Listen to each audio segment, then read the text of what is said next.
1, 2, 3. Sudah. Ketemu lagi dalam Konstitusional Update bersama BCL Bang Charles. Mana kakak aku terkejut-kejut. Iya lagi. Hari ini saya senang sekali ada duo. Kami disebut gerombolan si berat karena overweight semua. Ini mengapa kita ambil gambar separuh? Menghindari pandangan utuh. Saya 92, bro. 92, 100 lebih. 100 lebih 4.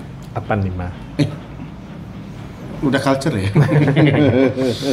Oke, rekan-rekan semua, kita akan bahas isu-isu konstitusional hari ini bersama saya Charles Simadura dan tak asing lagi, ya YouTuber kita sekaligus pakar hukum tata negara, Bang Ferry Amsari. Lalu di sana ada Bung Fadli Ramadhanil, ya peneliti di TEMIS. Ini konsep F2N deh. Dosen di Fakultas Hukum Tata Andalas. Ya. Lupa Pak Charles. Aktivis pemilu, juga tokoh pemuda. Ya. Grip Sangkar. Grip Jaya. Oke. Kita akan membahas hal-hal yang kemudian sebenarnya udah lama sih didiskusikan ya. Tapi statement-statement presiden akhir-akhir ini menjadi marak lagi isu ini. Satu, Pak Prabowo itu konsisten dengan tagline antek-antek asing. Ya kan, dan itu saya pikir udah dari zaman kolonial kita udah begitu. Lalu kemudian ada yang kedua, LSM yang dibiayai asing. Lalu ketiga, LSM yang mengadu domba. Nah, itu kemudian dianggap sebagai pemecah belah persatuan bangsa. Nah, saya jujur ya, sebagai orang itu yang semua bro, tagline yang juga dipakai PKI di tahun 60-an. PKI bilang antek-antek asing. Antek asing, pecah belah, adu domba. Tapi itu PKI ya, bukan Pak Prabowo ya? Bukan. Nah, tagline-nya sama. Berarti Pak Prabowo pakai tagline? Iya, yang sama juga dipakai oleh Orde Baru juga. Nah, sebenarnya ada apa sih kok Pak Prabowo? Saya khawatir ya, saya agak kecewa lah sebagai warga negara ya. Kok Pak Prabowo yang kemudian sangat open minded ya, terbuka ya. Beliau kan sekolah di luar negeri ya, pendidikan luar negerinya luar biasa. Bahasa Inggris sangat bagus. Sangat bagus bukan. Dan pergaulan internasional saya pikir juga biasa. Lalu bahkan beliau sangat menjaga ya performa Indonesia di mata internasional. Jadi saya akui beliau termasuk yang cukup baik lah dalam hal diplomasi ya. Kehadiran beliau dan pidato-pidato beliau lebih bagus diplomasinya dibandingkan Menteri Luar Negeri sendiri. Karena kan pimpinan itu kan ada di badannya Presiden. Ya, betul. Menlu itu ada di dia, Mendagri ada di dia, Menhan juga ada di dia. Sebenarnya kan itu kan. Ya, nah, tapi kok dengan statement ini saya melihat kok seperti agak bahasanya apa itu? Terlalu sempit rasanya melihat bahwa LSM itu kerjanya hanya mengadu domba gitu. LSM itu dibiayai asing untuk memecah belah bangsa ini. Padahal beliau sangat paham, saya yakin betul ya. Keberadaan sebuah lembaga swadaya masyarakat ya, termasuk juga keberadaan lembaga-lembaga internasional dalam forum apapun di negara kita, itu kan bentuk-bentuk kolaboratif yang kemudian kerjasama antar negara. Bahkan kan ada forumnya ya, selain forum antar negara juga ada forum. Kemarin ada pertemuan OECD. Iya, OECD dan segala macam itu. Dan rata-rata ketika kita ambil ranking dunia ya tentang ekonomi, tentang indeks negara hukum, tentang indeks demokrasi, itu kan datanya pasti dari sana. Termasuk juga parameter gunawan oleh PBB. Nah, apalagi kemudian dalam hukum internasional, mohon maaf ya. Ini NGO itu siaran Becel udah lama NGO keluar itu, lagi dia. NGO itu menjadi salah satu moderator entitas dalam subjek hukum internasional ya, terutama yang lintas. Nah, kok kita sepertinya mundur ya? kok seperti jadi inklusif ya, menutup diri terhadap bukan intervensi sih, kerjasama asing itu. Ya. Ada apa? Siapa dulu? Bang Fadli nanti sebagai orang NGO. Kalau ini bajunya sangat Gerindra, ini sangat Demokrat. Fadli dulu. Partai Coklat. Kalau saya sih melihat Pak Prabowo, jujur saya sedih aja. Masa selevel presiden ya masih membincangkan isu NGO atau LSM di biaya asing lalu itu untuk adu domba. Ya patut diduga ini kan para penasehatnya mungkin yang ngasih brief yang keliru, mungkin aja. Atau informasi intelijen kan bisa saja. Nah, sebetulnya kalau dilihat dari segi realitasnya Bang, ini kan seperti dalam quote and quote ya, ketidakmampuan negara dalam hal ini pemerintah kemudian memanage isu yang kemudian harusnya disampaikan secara jauh lebih baik terkait dengan bagaimana catatan kritis warga negara yang itu terkadang-kadang teramplifikasi oleh suara-suara dari NGO. Satu contoh saja lah yang saya kira Pak Prabowo tahu lah, kan semua dana kerjasama dari negara sahabat, dari negara asing itu, itu kan semuanya lewat pemerintah, lewat Bappenas semua. Kami di Perludem itu tidak ada satupun dana donor. Pengalaman kita di Perludem. Tidak satupun negara bantuan dari negara sahabat itu, dari negara asing itu. Yang nggak lewat dari Bappenas atau lewat Kementerian Dalam Negeri misalnya. Atau tergantung lah lembaga atau instansi pemerintah yang menjadi partner di negaranya. Nah ini kan dalam rangka kerjasama untuk membangun demokrasi, membangun peradilan yang baik, negara hukum dan lain-lain. Lingkungan. Dan menurut saya ini statement yang harusnya nggak keluar lagi dari seorang presiden. Di era 2025. Kalau kita pertanyakan balik kan bisa saja. Kalau dikatakan NGO dibiayai oleh negara asing untuk adu domba ya, ini kan pemerintah keliling kemana-mana untuk mengundang investor nanam uang asing ke Indonesia. Dampaknya tuh tahu nggak kalau mau diberikan catatan kritis juga, setiap investor yang nanam uang di Indonesia itu kan pasti mereka cari untung. Lebih parah lagi. Implikasi ekonomi, hajat hidup orang banyak yang nanti akan dipertaruhkan dengan mengundang investor asing itu. Tapi kan kita paham, ini konsekuensi dari jejaring dan perdagangan dan pergaulan internasional. Itu sesuatu yang kita menutup diri dong. Yang common aja udah nggak bisa diperdebatkan lagi itu. Kemudian yang ketiga yang paling penting juga, ini pengalaman kita di Perludem lagi nih, Bang Charles, Bang Ferry ya. Mayoritas aktivitas kita di NGO, khususnya kami di Perludem lah ya, itu kan mayoritas aktivitas yang kemudian quote and quote menjadi partner dan membantu hal-hal yang mestinya dikerjakan juga oleh negara. Betul. Ini misalnya kita ada program pendidikan politik untuk mendorong teman-teman mahasiswa lebih peduli dan terlibat dalam menjaga integritas pemilu, menjadi KPPS, menjadi pengawas di TPS dan lain-lain. Itu yang dibantu oleh negara-negara sahabat untuk memperkuat demokrasi di Indonesia yang pemerintah dan nggak melakukan apa-apa soal itu. Nanti ketika indeks demokrasinya naik, dianggap prestasi pemerintah aja. Jadi menurut saya sih, ya penasihat politiknya Pak Prabowo mestinya yang bermasalah. Mengasih tahu beliau jangan ngomong itu lagi gitu. Itu justru akan mendowngrade kualitasnya beliau.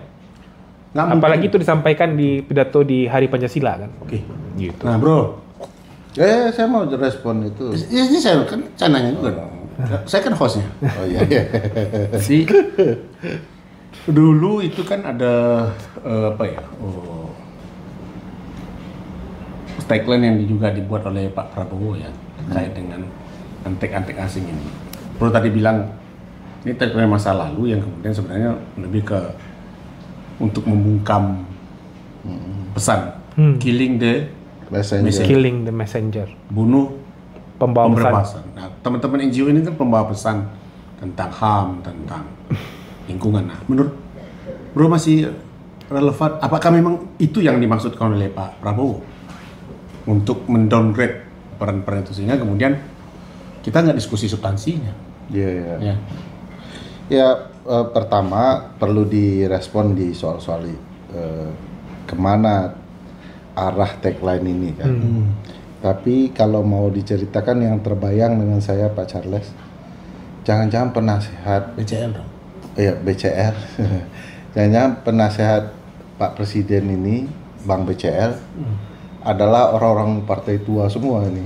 Enggak dong, kabinet itu menunya orang pinter, muda. Iya, tapi cara berpikirnya tua mungkin karena latihan propaganda intelijen itu dengan bahasa-bahasa yang sangat jadul. Sementara kita lihat di dalam politik global, cara untuk mempengaruhi publik itu sudah sangat beda. Misalnya ingat nggak kasus Cambridge Analytica membaca kebutuhan orang melalui Facebook kan begitu ya. Ini dilihat dulu, ini masih cara mengadu domba publik gaya khas lama gitu ya.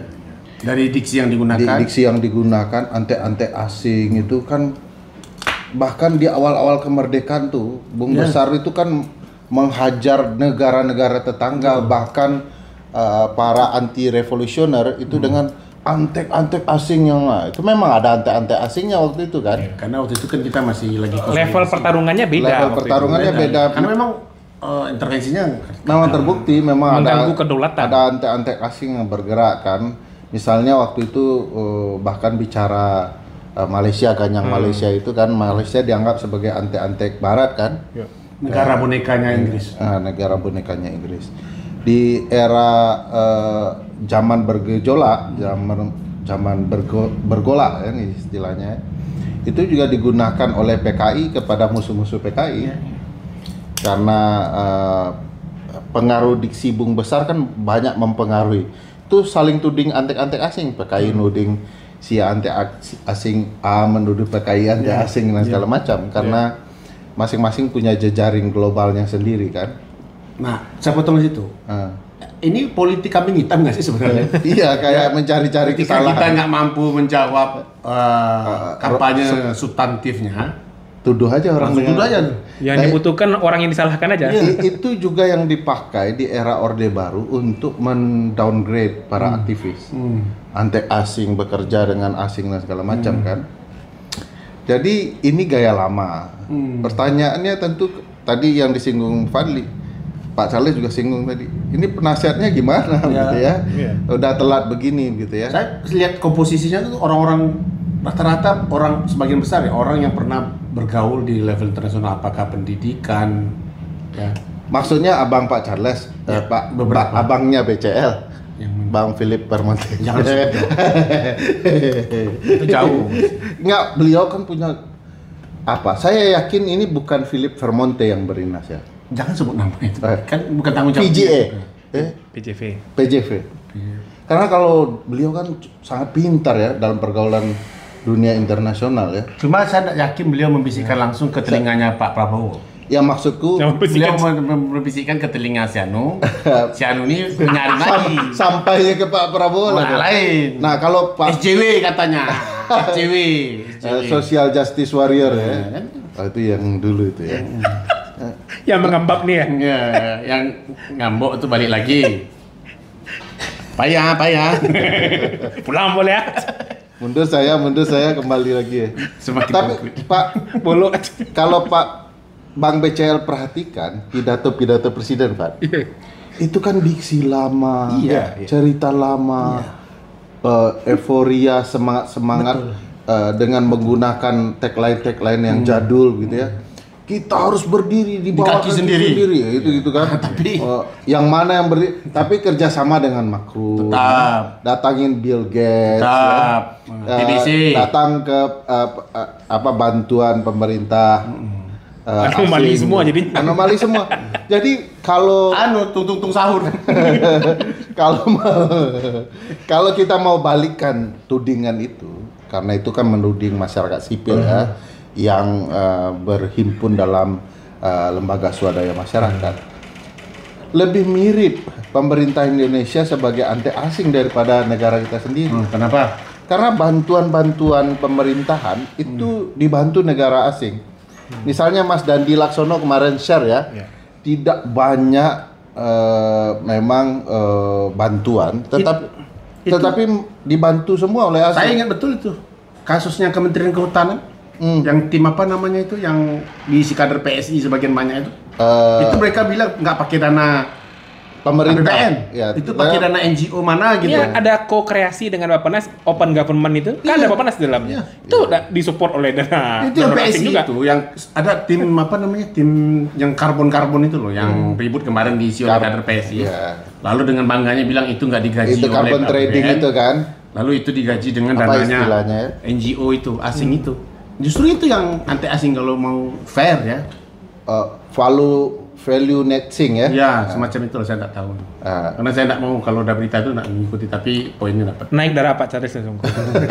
Jadi kalau dilihat bahkan pemerintah daerah banyak sekali menerima bantuan USAID kan. Iya. Jadi kalau mau berhitung siapa yang lebih banyak menerima dari asing, ya negara Pak. Dan bahkan kalau kita mau jujur ya, banyak sih program-program pemberdayaan dan juga peningkatan kapasitas birokrasi ya. Di program reformasi birokrasi banyak tuh orang-orang kementerian lembaga yang dibiayai ya oleh lembaga-lembaga internasional itu untuk dibanding bahkan ke Jepang, ke Korea, ke bahkan untuk Belanda bahkan kursus-kursus mereka di sana pakai dana orang-orang itu.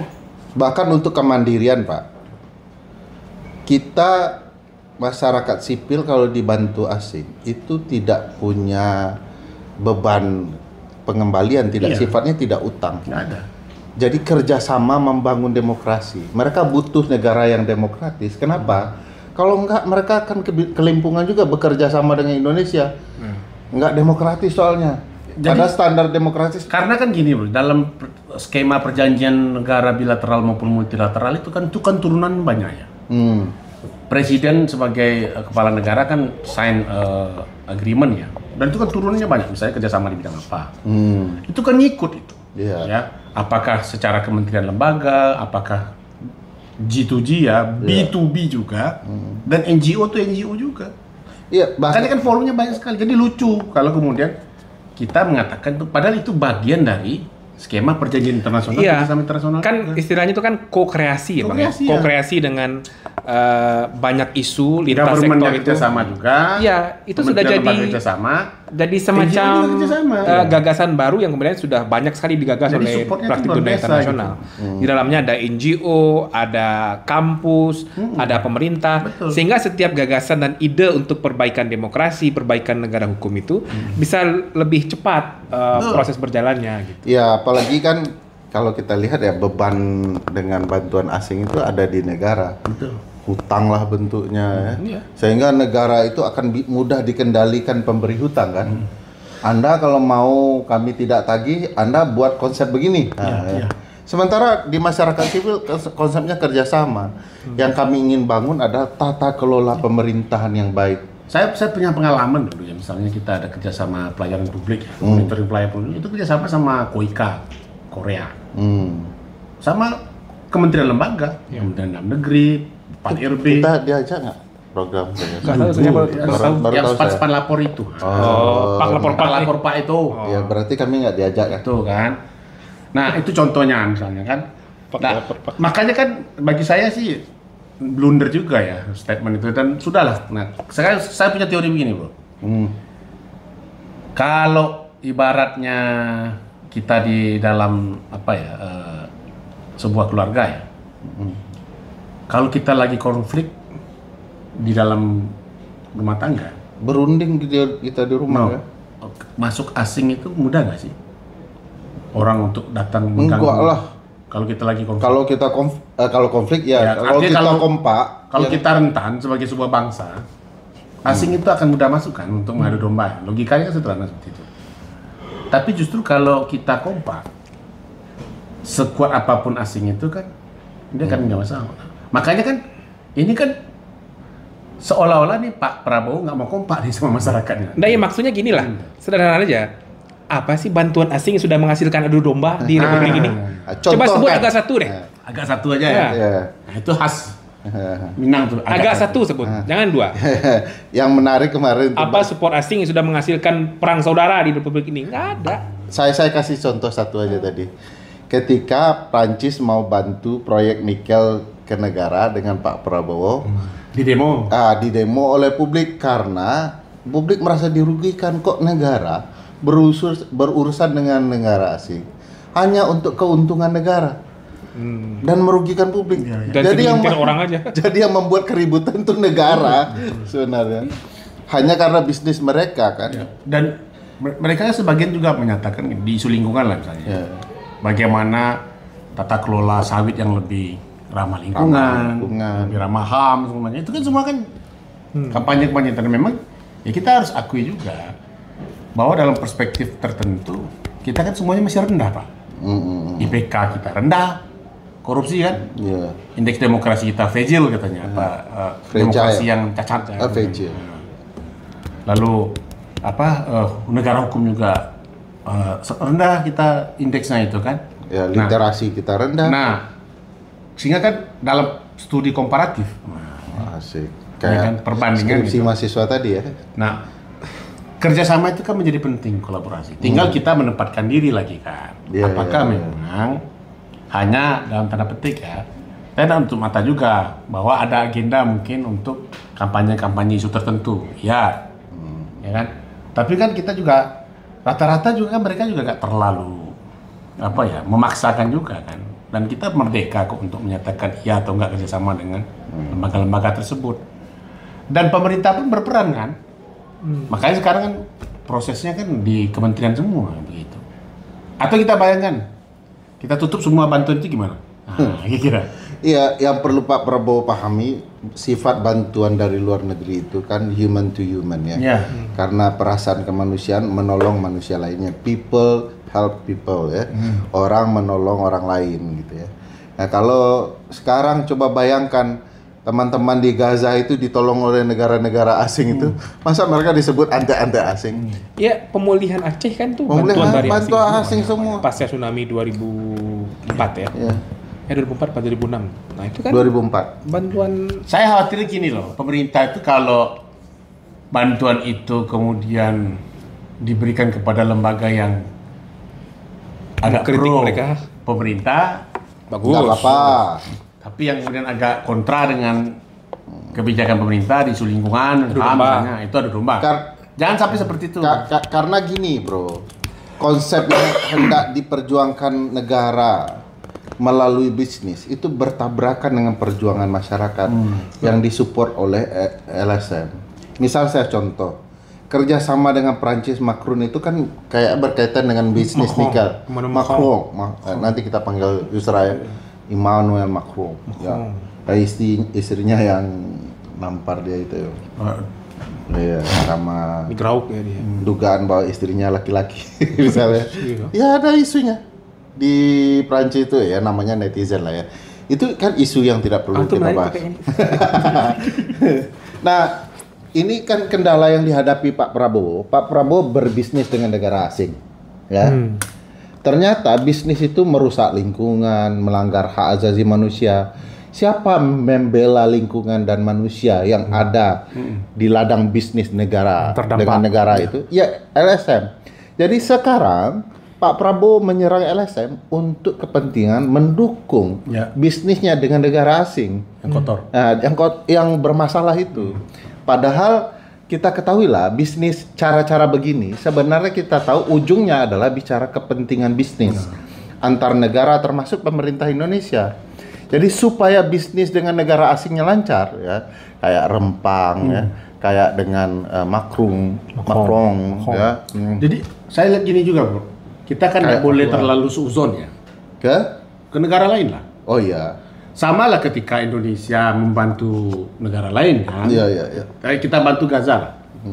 Atau kita bantu korban bencana. Kan banyak juga pemerintah Indonesia kan juga tidak pasukan selalu pengamanan internasional kita, ya, tidak selalu kita kan sebagai negara kan tidak mungkin hanya menerima bantuan aja kan. Tapi juga pasti adalah skema-skema memberi bantuan. Nah, kalau kita posisikan sebagai negara pemberi bantuan, kan banyak motif juga yang dilakukan. Satu misalnya humanity, kemanusiaan ya, itu yang paling utama tuh. Lalu ada bahasa kemanusiaan kan. Nah, tapi jangan dibaca semua seperti transaksional gitu. Nah, saya bantu Anda. Memang ada juga yang begitu, ada. Kita jujur aja ada. Tapi kalau tiba-tiba negara yang membantu dituduh seperti itu dengan dasar yang tidak kuat hanya gara-gara sentimen anti asing, Kan tidak fair ya. Iya. Gimana kalau negara kita tiba-tiba dibilang itu jangan mau si orang Israel itu ya bilang di Gaza itu jangan mau dibantu oleh asing, Anda akan jadi anti asing katanya. Marah nggak kita sebagai orang yang membantu Palestina hanya dengan dasar? Iya, rumah sakit Indonesia segala macam kan. Nah, kan harus pandai juga. Jadi sebagai sebuah negara Pandai juga tuh bahasa sebagai negara kita kan tidak selalu hanya berposisi sebagai penerima bantuan. Betul. Kita juga pemberi bantuan. Ketika kita beri bantuan dituding oleh negara yang kita bantu seperti itu, kan. Sakit juga hati kita kan. Sakitlah. Oke. Jadi pada dasarnya janganlah menuding masyarakatnya sendiri sebagai anti asing. Selesaikan masalah. Karena jiwa merah putih ada juga di warga negara, di NGO dan segala macam. Malah itu yang jadi concern. Saya ingin katakan merah putih itu sudah takdir, bro. Ya, merah putih itu bukan koperasi saja, tapi juga jiwa-jiwa udah takdir Indonesia. Ya. Bagaimanapun kita yang sudah lahir sebagai orang Indonesia ini ya, mengatakan kita orang Indonesia, dapat pun kewarganegaraan asing kita, tetap aja kamu orang Indonesia gitu. Udah takdir. Iya, kita perlu dorong ya, misalnya Pak Prabowo itu sebagai orang yang open minded ya, harusnya punya pergaulan internasional yang sangat luas. Ya jangan seperti rezim sebelumnya yang punya kemampuan berdialog yang sangat terbatas. Pak Prabowo kan mestinya dia bisa dengan dalam untuk berdialog. Nah, kalau dulu kan, tuh tanya menterinya, ini tanya itu, kan begitu aja dulu dia. Mulyono ini. Kalau sekarang Pak Prabowo kan mestinya dia bisa berdialog. Sekarang Mulyadi bisa berdialog. Jangan kemudian itu disederhanakan masalahnya bantuan negara asing, LSM untuk adu domba, masa udah tahun 2025 masih bicara itu. Iya kan? Iya. Bagaimana mau menghadapi Indonesia emas? Berdikari itu nggak itu konsepnya. Yang ada adalah Indonesia menghadapi emas-emas ya. Iya. Oke. Sangat membosankan. Terima kasih. Constitutional Update kembali lagi bersama BCL, Periam Sari dan Fadli. Tepuk tangan lah.